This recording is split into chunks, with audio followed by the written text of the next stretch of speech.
The subject this evening that I want to talk about is meaning and knowledge, and I suppose the first question one ought to face or try to answer is what this topic itself means and why anybody, in particular a philosopher, should be interested. I think the answer is not too difficult to give, because after all, knowledge is one of the things that is a permanent objective of the human race. On the other hand, if knowledge were to come as easily as shaking one's wrist, there wouldn't be very much problem connected with it. The difficulty is that men have frequently claimed to know various sorts of things which either themselves or their fellow human beings during their own days, or perhaps only centuries later, discover that the claim is really not warranted. And it is a perennial problem of human beings and certainly of philosophers to try to find some way of distinguishing claims to knowledge that are sound from those which are not. And it is around this question that I want to talk this evening. But this, of course, only covers the second half of my title. Where does meaning come in? Well, there is a very intimate connection between questions about the grounds for valid claims to knowledge and questions about meaning. Much of our knowledge, certainly in science, consists in answers to questions and is formulated, that is, the knowledge that we claim to have is formulated in statements which belong to some language. Underlying the quest for answers to questions is the assumption that the questions that are being asked are meaningful questions, that they're not nonsensical, and also that the statements which codify alleged knowledge are similarly meaningful. On the other hand, as I will point out in some detail, many statements that appear to be meaningful, many questions that appear to be significant in the sense that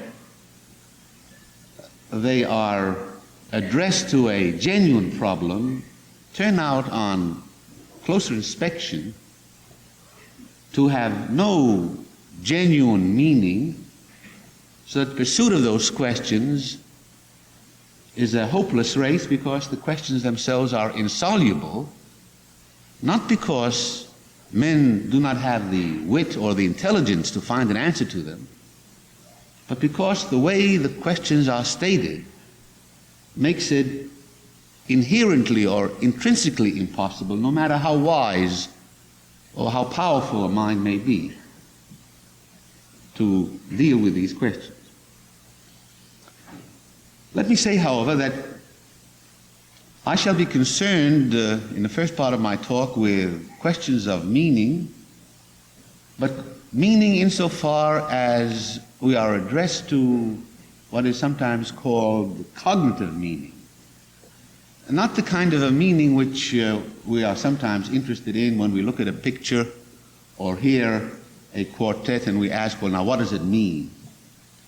These are certainly legitimate questions to ask, but they are using the word meaning in a different sense from the one to which I shall address myself. As a matter of fact, the word meaning is extremely ambiguous, and I think it would be well to start out with distinguishing some senses of the word meaning, and then identify the one which I would like to discuss.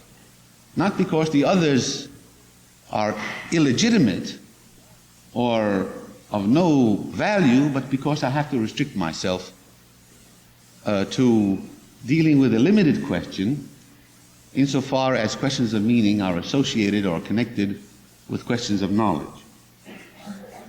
Now, in the first place, we sometimes use the word meaning in the sense of asking, well, now what is the meaning of a thing, or what is the meaning of an event? And here what we are asking for is, well, what do these events or things signify? That is to say, what consequences do they have, or what causes them? As for example, when we ask if there should be some clouds in the sky, well, what does that mean? Or if we should see a smoke and ask, what does that mean? Or if we should hear a loud screech and ask, what does that mean? Here we are asking for what are the effects of these events, or what are their antecedents. This is not the sense of meaning with which I shall be concerned. Secondly, there is a sense of meaning when we talk about the meaning of human actions. And here what we have in mind roughly is, what purposes do these actions have, or what purposes do the individuals who are engaged in those actions have? So, for example, we might ask, when Mark Antony in antiquity fled from the Battle of Actium, we ask, well, what's the meaning of that? Did he run away from the battle because he was in love with Cleopatra and wanted to join her? Was this his objective? Or did he run away from the battle in order to establish connections in Egypt which would enable him to feed the roving populace? These are questions about human actions and their purposes. Or we might ask, perhaps, don't have to go back as far as 2,000 years, we might ask, well, what's the meaning of Johnson's visit to Honolulu recently? We want to know what the intent of that action was. We may not know the answer, but it's legitimate to ask. Now, I think it's in this sense of meaning that we sometimes ask, or people sometimes ask, does the world, or does the human history in its entirety have a meaning? And I would like to say, rather flatly and dogmatically at this point, that in this sense of meaning, the question doesn't have any clear meaning. To ask, what's the meaning of the world or the universe? If you say, well, I want to know what the purpose is, the assumption is, of course, that there is such a thing as a purpose to the world or the universe. And unless one could establish on independent grounds that there is such a thing as a purpose, the question doesn't have any sense. Similarly, when people say, well, now, you know, the universe is absurd, this, I think, is an illegitimate characterization of the world, because you can say about a human being that some of his actions are absurd. And why? Because a human being can at least, at some moments, be rational or have a deliberate objective, while at other times he's using means which seem to be inadequate to the objective that he has, and so we say his actions are absurd or without rhyme or reason. But you cannot say of something that is not itself endowed with a capacity for rational thought that its actions are absurd. And so while many people talk this way, it seems to me that this is an illegitimate way of talking, or rather it is a senseless way of talking. But in any case, it is not about meaning in this sense either that I want to talk. I want to talk about meaning of linguistic expressions, of either phrases or nouns or verbs, or more specifically about the meaning of statements that we make in some language. Now, in some cases, when we are puzzled about the meaning of a word or of a statement, we can find a ready answer simply by looking up a dictionary. So, for example, if you should run across the word obdurate, and you never heard the word, and you want to know what it means, you consult a reasonably sized dictionary and you get an answer. For example, obdurate means inflexible. No serious problem about that. But very frequently, consulting a dictionary, or even listening to a man give an explanation of what he means by a certain word or phrase, is not sufficient. Let me give you an example. Sir Isaac Newton, in his great book on the mathematical principles of natural philosophy, introduced the notion of absolute time and absolute space. And he explained what he meant by absolute time and absolute space, and I will quote from him. And he says, absolute true mathematical time of itself and from its own nature flows equably without regard to anything external. Absolute space in its own nature without regard to anything external remains always similar and immovable. Now, I haven't given the exact quotation, but I've given the essence of his explanation of these things. I'm not sure whether, on the basis of the explanations, the notion of absolute time and absolute space are clear to you. If they are, you're more fortunate than have been some 200 years, scientists over some 200 years, who try to understand exactly what these terms mean, what these phrases mean. And it turns out that looking up dictionaries won't help. And it may very well be, as many people have claimed, that these expressions, though they appear to be quite meaningful to Newton and to some of his contemporaries, they were suffering from an illusion. Many statements look quite all right, grammatically perfect. But sometimes they will strike us as being puzzling because it isn't because we don't know what the individual words in it mean, but the sentence itself appears to have no content. Let me give you an example that's been often used in some of the recent literature. If you should find that I tend to sleep late, and I offer an apology, and I say, well, now, look, I do not really sleep more than other people do. I only sleep more slowly than they do. Now, I think all of us understand the constituent words in this. But what does it mean to say that one person sleeps more slowly than another? I mean, this, on the face of it, doesn't seem to have any content at all. This is a trivial example. Let's consider more important ones.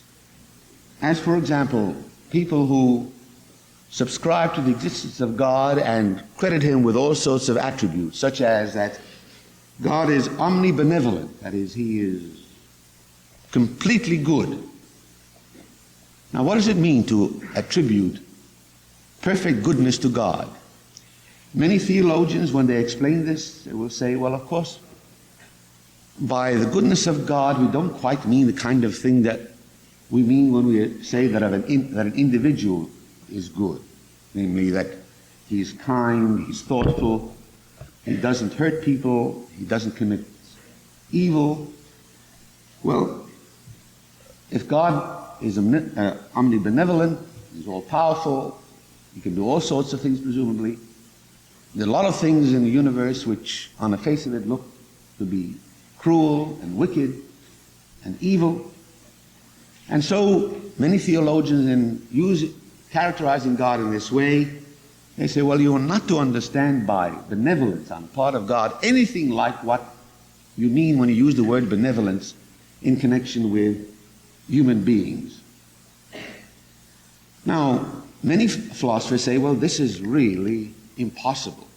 And let me quote you a statement of a very famous philosopher of the 19th century, John Stuart Mill, who was criticizing a contemporary theologian by the name of Mansell. And in his comment on Mansell's defense of the view that God was an all-powerful, benevolent creature, power, Mill said, language has no meaning for the words just, merciful, benevolent, save that in which we predicate them of our fellow creatures. And unless that is what we intend to express by them, we have no business to employ the words. If in affirming them of God, we do not mean to affirm the very qualities differing only as greater in degree, which we attribute to human beings, we are neither philosophically nor morally entitled to affirm them at all. And then he concluded with a rousing conclusion, which he said, whatever power God may have over me, there's one thing which he shall not compel me to do. I will call no being good who is not what I mean when I apply that epithet to my fellow creatures. And if such a sentence can sentence me to hell for not so calling him, to hell I will go. Let me give you one final example of statements which are often believed to be meaningful. I'm taking these from sort of general discourse, not from highly technical discourse, which might occur in various scientific contexts. Take similarly a theological proposition which maintains that God exists. Now, surely we understand what it means to say that a chair in my room exists, or that there's a book on a shelf and that this book exists, or that there is a diamond buried so many 100 feet below the surface of the earth. To say that these things exist makes sense. Whether the statements are true or false, we understand what they mean. Namely, the things that are said to exist are located in space, located in time. You can see them, you can smell them, you can touch them, you can feel them, you can taste them, and so on. But what does it mean to assert God's existence? A contemporary English philosopher offered the following parable to indicate what a problematic statement it is to affirm God's existence. If you do not think of God as sort of a nice old man with a long beard who's located in a certain part of the heavens. If you say, well, no, this is not what you mean by God's existence. God is something altogether different. He offered the following parable. He said, and I'm quoting from him, once upon a time, two explorers came upon a clearing in the jungle. In the clearing were growing many flowers and many weeds. One explorer says, some gardener must tend this plot. The other explorer disagrees. There is no gardener. So they pitched their tents and set a watch. No gardener is ever seen. But perhaps he's an invisible gardener. So they set up a barbed wire fence. They electrify it.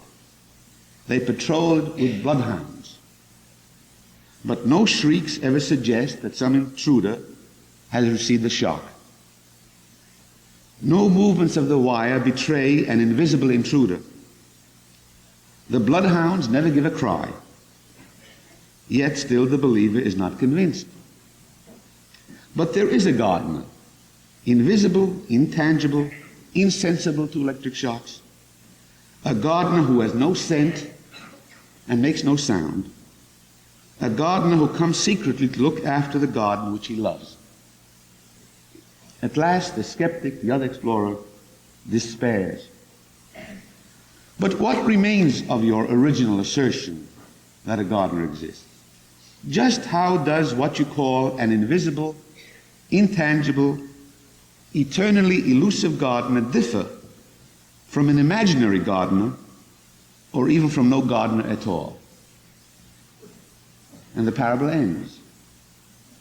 And the question that remains is the statement that God exists a meaningful statement? If no evidence apparently can either serve to support the claim, no evidence can be used to make the claim doubtful, then is the statement itself meaningful? At any rate, it is because throughout the history of the human race, statements have been made, questions have been asked, and proposed answers to them have been given, which, in the minds at least of some careful students, turn out to be without any clear sense, that many people have thought, well, how wonderful it would be if you could find some rule, some criterion on the basis of which we could decide whether a statement or a question is a meaningful utterance. To take a more technical example, one of the great achievements of modern physics took place when Einstein examined statements that were made by Newton and physicists for some 2,000 years who talked about two events being simultaneous. And everybody assumed it's perfectly clear what is meant by saying that two events are simultaneous. I suppose most of us, until we were brought to a halt by reading the writings of a first-class mind like Einstein, would have said, well, of course, it's clear what we mean when we say that two events are simultaneous. And yet it turned out that physicists didn't have the vaguest idea of what they meant when they talked about events being simultaneous, and that Einstein had to really offer a new definition of the conditions under which physicists could establish the fact that two events were simultaneous or not. And this introduced really the whole revolt against the Newtonian mechanics, the development of what is called the special theory of relativity. And as a consequence of this, what seemed like a very naive approach of Einstein to ask of statements that were made by highly placed and influential physicists, well, what do they mean? What criteria do they satisfy, or must they satisfy if they're to be meaningful? As a consequence of this important innovation in physical theory, a great number of people in our own day have become concerned with the problem of developing criteria of meaning. Now, there are two main reasons for doing this. The first is that, well, if we're going to think about questions or try to find answer to them, let's not waste our energies, let's not waste human effort by occupying ourselves with questions that are not meaningful.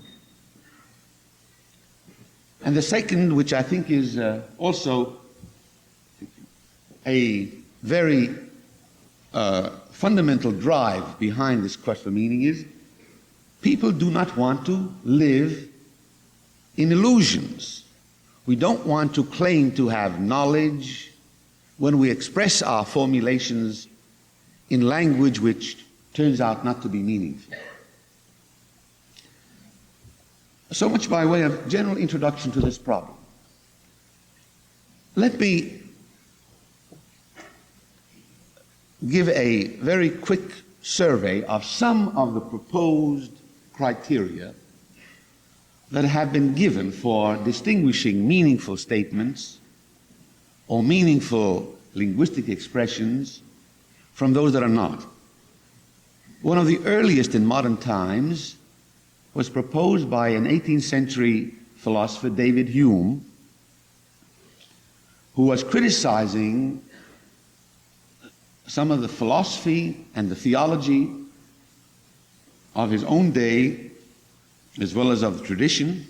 He thought that much of the metaphysical philosophy wasn't worth the paper that it was written on the ground that the statement that it made really didn't have any content, and therefore he was trying to find some way of deciding under what conditions our ideas were genuine ideas, that they really had a substantial content, and when they did not. His approach was essentially psychological.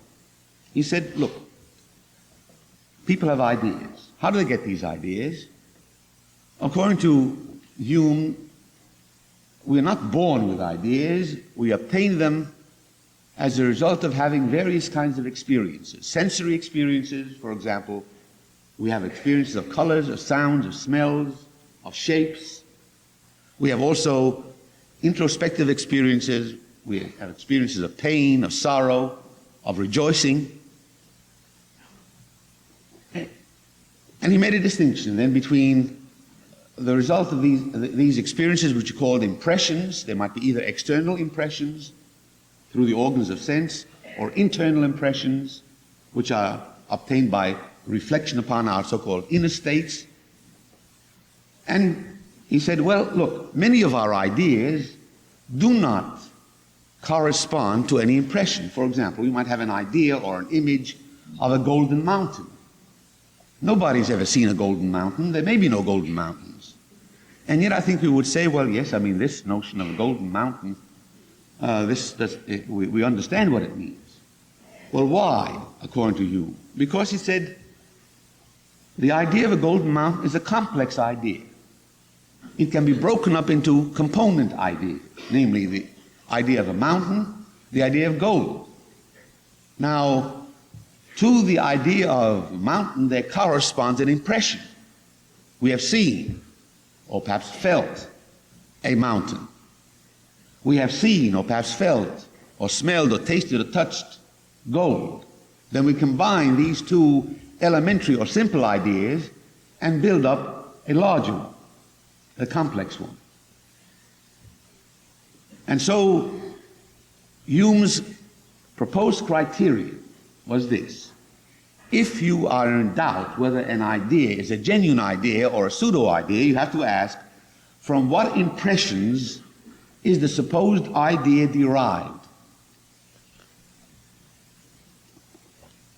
And then, using this criterion, he said, and this is the way in which he concluded one of his important works, he said, if we take in our hand any volume, any book, for example, of divinity or of metaphysics, let us ask, does it contain any abstract reasoning concerning quantity or number?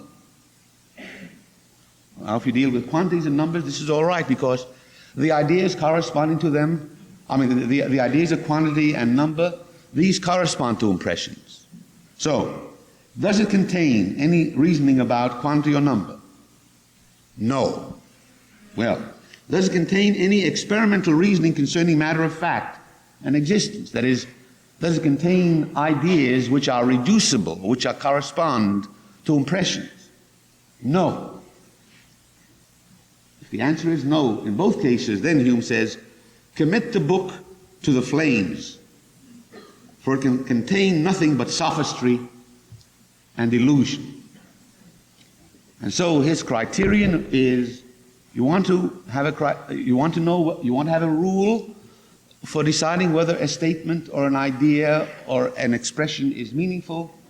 See whether it can be reduced to some elementary ideas which correspond to certain simple impressions. Now, this looks very promising. Unfortunately, it's not an adequate criterion. It's not an adequate criterion for at least two reasons. In the first place, the psychology upon which this criterion is based is a very dubious psychology indeed. It assumes that the way we have our experience is to start with simple ideas and then build them up. For example, if we have an idea of an apple, well, an apple is colored, it has a certain smell, there's a certain taste. According to Hume, what we start out with is an elementary sensation of a shape, another elementary sensation of a color, another elementary sensation of a taste, another elementary sensation of a liquid, and then we put these somehow together, and then out of these elementary things we build up the complex. Now we know today that this is an inadequate psychology, and to the extent that Hume's criterion depends upon the assumption that we build up our experience out of atoms, to that extent the entire approach that he's taken is untenable. Certainly, so-called Gestalt psychologists have established beyond any possibility of reasonable doubt that this is not how experience is acquired. This is not a true account of the way men really do acquire their ideas and their knowledge. This is one reason why the Humean criterion is inadequate. The second one, which is perhaps more important, at least I would think it's more important, that there are, in point of fact, many ideas that I think most people would regard as being quite intelligible and meaningful, that it would be extremely difficult, and as far as I know, nobody has shown that it is possible to do this, to analyze into simple ideas, each of which corresponds to an impression. For example, we use in relatively elementary mathematics such notions as an irrational number, like the square root of 2. Now, in order to give an explication, in order to give a definition of an irrational number, it turns out that we have to introduce the notion of an infinite series, an infinite sequence of other kinds of numbers, like the whole numbers or the rational numbers, 1/2, 1/3, and so on. We know that the square root of 2 is not equal to a rational number. If it's going to be defined at all, it has to be defined in terms of an infinite series of rational numbers. But an infinite series, now, where do we find in experience something that corresponds to this idea of infinity? At least no one has, to the satisfaction of students, been able to give an explication of the notion of infinity in terms of simple impressions. Or take something perhaps more familiar to most of us.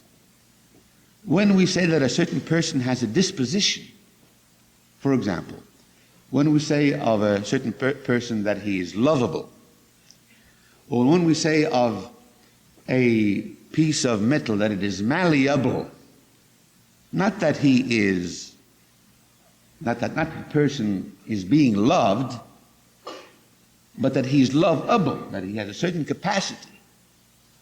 Or when we say of a piece of metal that it is malleable, not that it is being pounded and you can shape it, but that it is capable of such things. The dispositional property of this object is not something that you can see. If I say of a piece of sugar that it is soluble, surely I can put the sugar into water and see it dissolve. And what I can see is the process of dissolution. But I cannot see the property of solubility. And how can you then explicate or define the notion of solubility if you insist, as Hume does, that you must somehow reduce it to simple ideas which correspond to certain elementary impressions?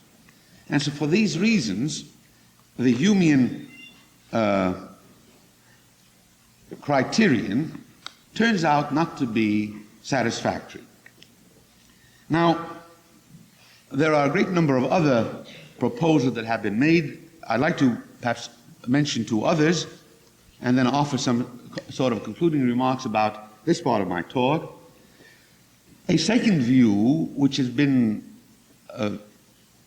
received a great deal of attention, particularly in this country, because it is the foundation of what is known as American pragmatism.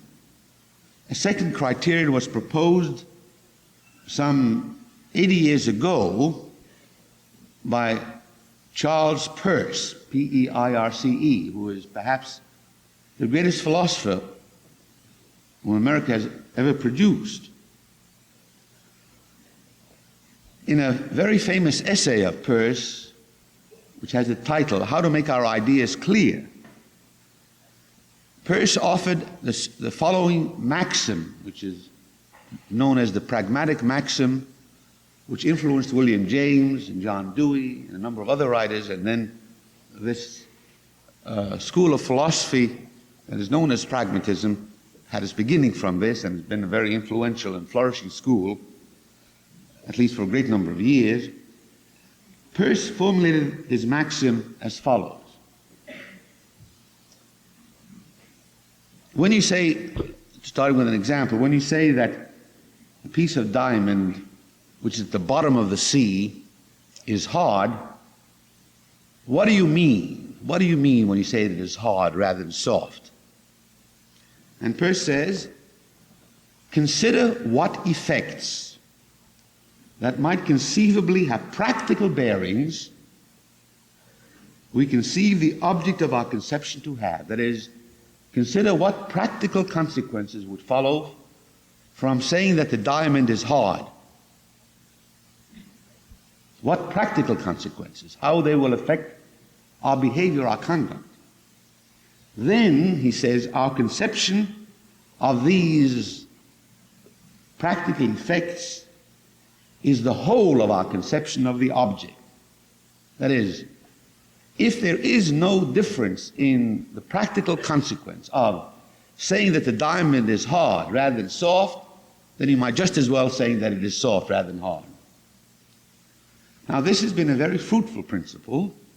In short, it says, a difference without a difference is no difference. And the difference must lie in some consequence which will affect human behavior and practical conduct. Now, the difficulty with the Peircean maxim is that it is very difficult to formulate precisely. You see, I've quoted his words exactly, and people have tried to restate it very carefully. Consider what effects that might conceivably have practical bearings. Well, what is it really? What do we mean when we say conceivably have practical bearing? This might conceivable. What is conceivable to you may be not conceivable to me, or vice versa. What is conceivable depends so often upon limitations of our imagination. It's certainly a very loose criterion, and in many cases we don't know what the practical consequences, what the practical effects are.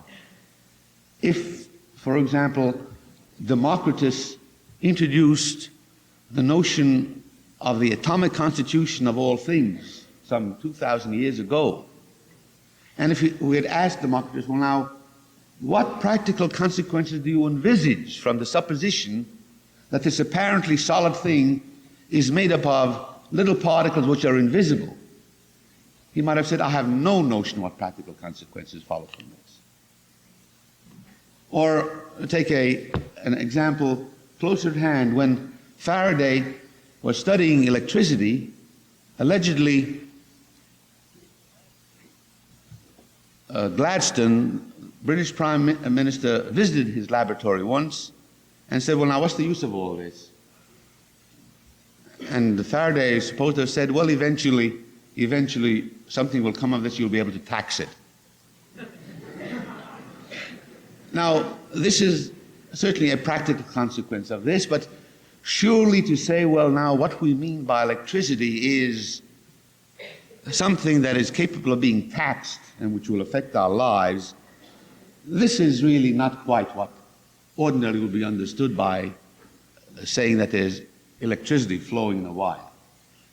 And so because of this type of difficulty, the Peircean maxim, while it will do in certain contexts in many areas, it leaves us really helpless. Let me turn to one more proposed criterion, which was introduced both in this country and abroad, pretty much independently of one another, and which is sometimes associated with a certain philosophical school known as logical empiricism, but it's also associated in this country with the thought of the late Nobel Prize-winning physicist Percy Bridgman, according to which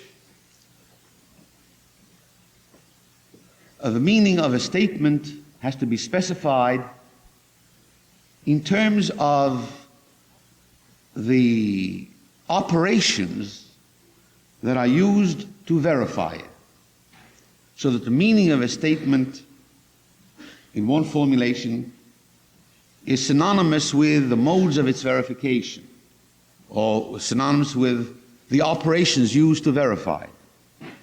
So to say, for example, that a certain object is 2 feet long, on this proposal, the meaning of this statement consists in the operation that you use. For example, taking a yardstick and placing it end to end, and then if you have to do this just twice, then that's what it means to say that the yardstick, that the object is 2 feet long.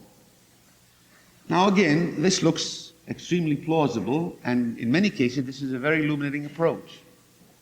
But the difficulty with this is that we very frequently use very different methods for verifying what appears to be the same statement, or statements that are analogous in using the same term. For example, if I say that the distance of the sun to the earth is 93 million miles away, or the length of the distance is 93 million miles away, how would you verify this?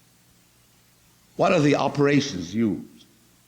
Well, certainly we don't use a yardstick and placing it end to end. We couldn't get to the sun in this way. The methods here are very different. We use telescopes, we measure angles of parallax, we make calculations, we use geometry in all this. The operations are extremely different. But I think most of us would want to say, well, when you talk about the length of the distance from the earth to the sun, you're using the word length in the same sense as you're using the word length when you say an object is 2 feet long. And yet on this criterion, it seems as if you are using the word in a different way. And so the outcome of this proposal is really to atomize our language to the point where in each context that a term occurs, it really acquires a brand new meaning if the operations used to confirm the statement happen to be different. Now I could go on recounting various proposals, and it turns out that every one of these proposals that has been recommended, while it has certain limited advantages, suffers from certain difficulties. And unfortunate though it is, we have to come to the conclusion that there is no wholesale, ironclad rule which will offer an automatic answer to the question whether any given statement is meaningful. There's no way of doing this. Particularly since we have to remember that many statements, if they're meaningful, acquire part of their meaning not because the statement is taken in isolation, but because the statement itself is part of a very much larger system of statements. For example, if one were to take a statement from the writings of some philosophers such as Heidegger, and this is by now a classical example that's been used by some of my philosophical colleagues. Heidegger makes a statement which in English translation says, the nothing nothings. The nothing nothings. Now if you look at that statement, take it out of the context in which it occurs, and say, well look, nothing, Heidegger is using this as a verb. How can nothing, how can it act? The nothing is now acting. And since nothing is itself something that has no substantiality apparently, something that has no existence itself is engaging in acting. And so grammatically this is a very curious statement indeed. And so some philosophers said, well, this is an utterly meaningless. Now they may be right. I will not argue the point one way or another. I will only say that this criterion of taking the statement in isolation from the rest of Heidegger's writing is not the way to decide whether the statement is meaningful or meaningless, and that you have to consider everything else that it is said in this particular work of Heidegger. And so any simple criterion, such as is proposed by some of the great thinkers throughout the ages, of offering a rule for deciding one way or another whether a statement or a question is meaningless turns out not to give us what we really want. Nevertheless, in spite of all the difficulties, some of which I've mentioned, many of which I'm passing by, of course time is limited, there's one thing that comes out. There is one useful result can be retained from these various proposals, despite their limitations, despite the weaknesses of some of them. Namely that to be cognitively meaningful, namely for a statement to make an assertion for which claims of truth or falsity, or probable truth or probable falsity can be made, that such statements must be capable of being supported by evidence which is obtained from observation. That is, whether the observation is sensory observation, whether the observation is introspection. That is, no statement is cognitively meaningful which is such that in principle it is impossible to bring to bear upon it, either affirmatively or negatively, evidence obtained from observation, whether sensory or introspective.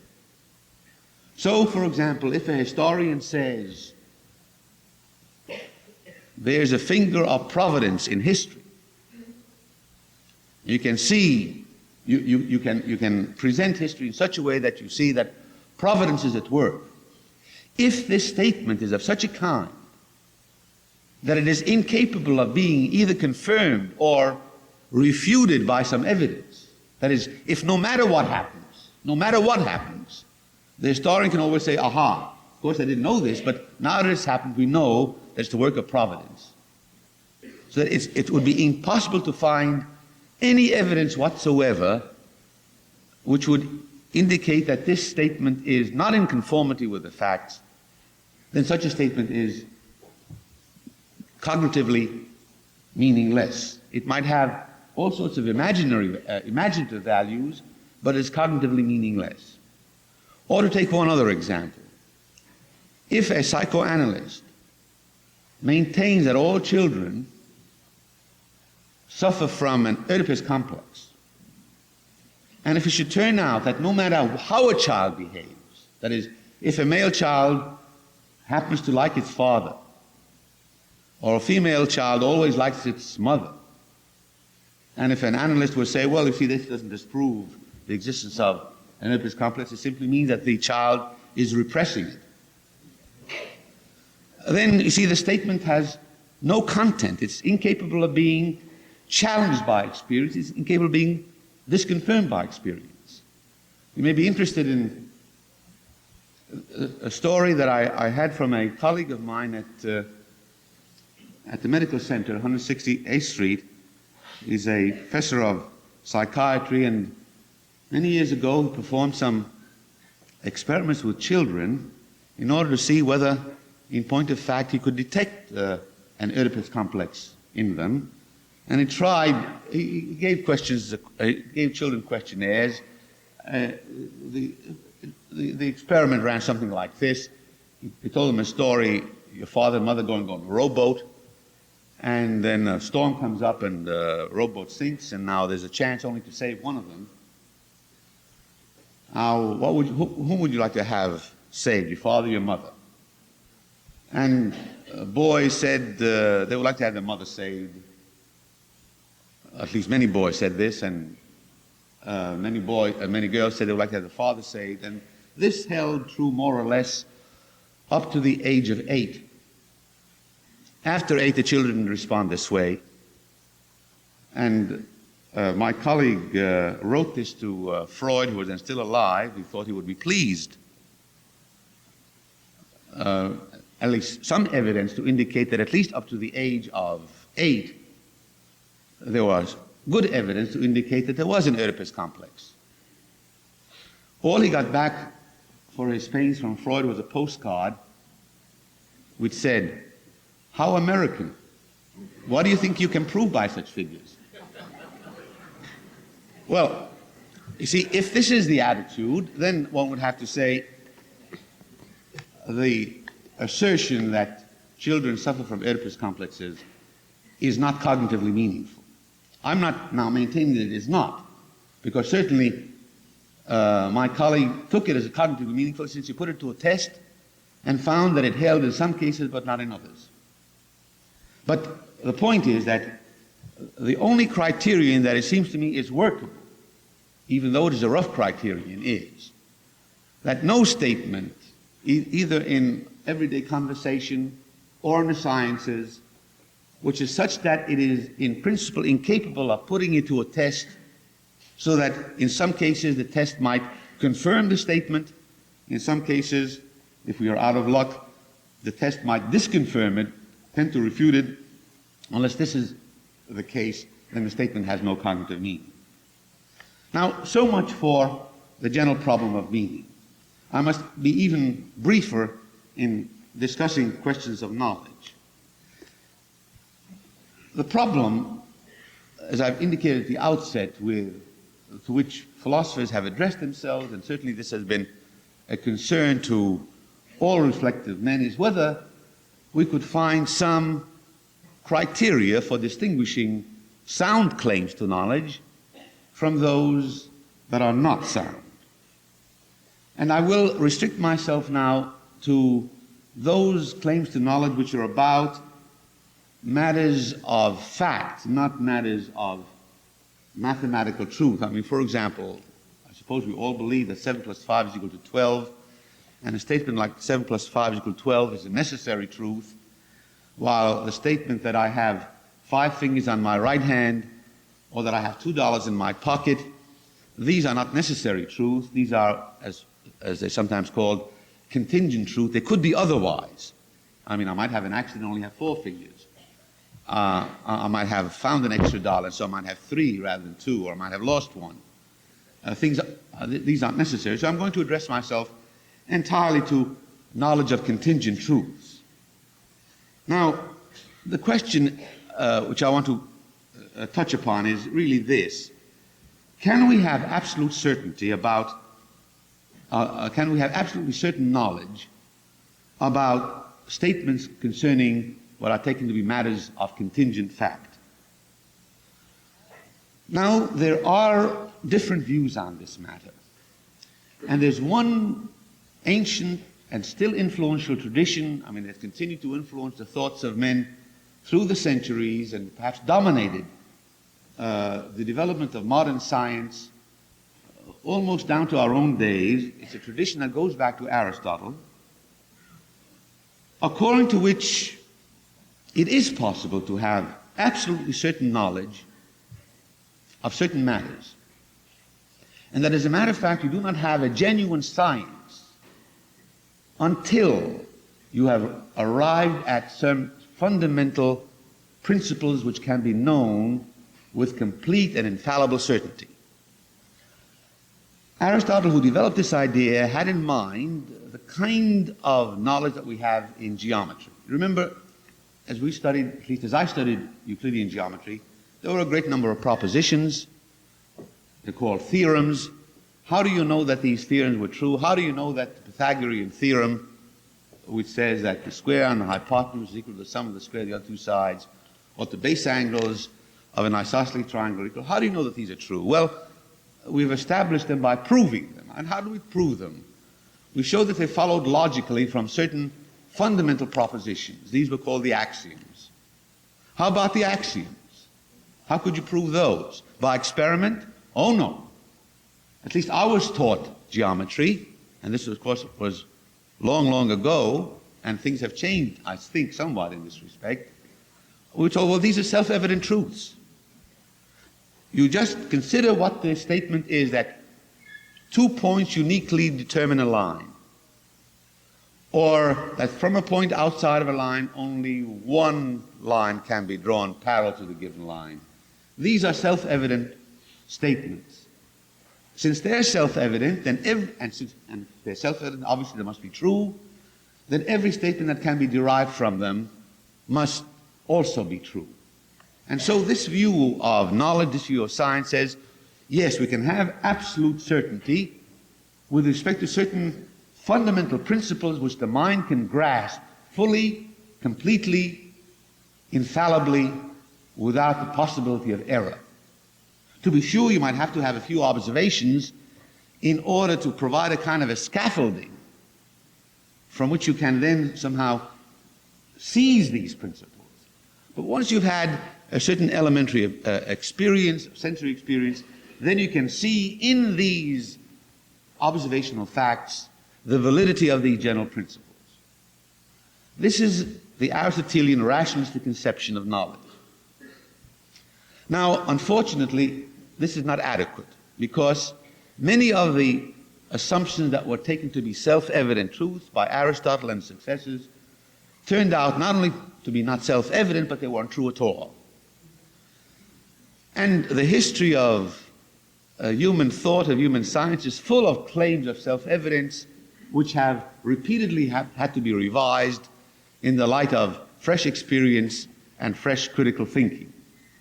So the assumption that there are certain first principles which are infallibly known as true has to be abandoned, although some people still believe that in some areas, for example in ethics, there are certain self-evident principles, though I think the argument for self-evident first principles of ethics is no better than it is for self-evident first principles in physics or in other domain of inquiry. As against this view, there is a second important school in the history of thought, and this is associated with English philosophy, particularly the views of influential thinkers like John Locke, Bishop Berkeley, and David Hume, whose name I've already mentioned, according to which we can have certainty, but not about first principles, not about these comprehensive generalizations, but about things that are immediately apprehended through the senses. For example, that this is a dark blue patch was believed by many philosophers to be not only true, which I can establish by looking at it, but that it is absolutely true and that there can be no mistake about it. And the view was that we build up our knowledge by first establishing with complete certitude the truth of certain elementary propositions about matters of observation, and that the rest of our knowledge somehow is built upon this kind of a foundation.